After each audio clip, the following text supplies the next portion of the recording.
Gravurile în cristale optice reprezintă o noutate pe piața prahoveană și dacă vrei să dăruiești un lucru deosebit, cu siguranță că acesta este un exemplu potrivit. Acum, în perioada sărbătorilor, sunt foarte multe comenzi, dar le facem față, iar cele mai cerute fotografii sunt cele cu nașii.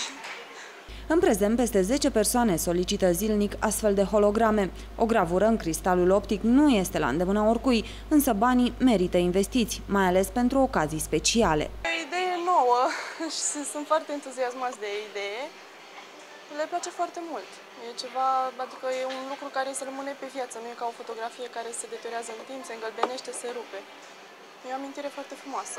Atenție însă, pentru portretul 3D nu este nevoie de fotografie, ci chiar de persoana respectivă pe care vreți să o admirați în cristalele optice. Imediat după preluarea imaginii, începe adevărata muncă în laborator. Tehnica procesării este, în schimb, un secret bine ținut.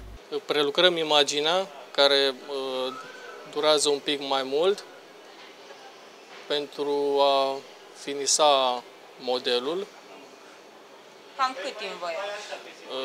Undeva la o jumătate de oră, 40 de minute, în funcție de complexitatea imaginii. Spre deosebire de suprafețele gravate sau produsele inscripționate, tehnologia de gravare în profunzime a cristalelor permite ca designul din interior să fie văzut ca o sculptură tridimensională, atunci când este privit din diverse unghiuri. O astfel de hologramă costă între 70 și 320 de lei.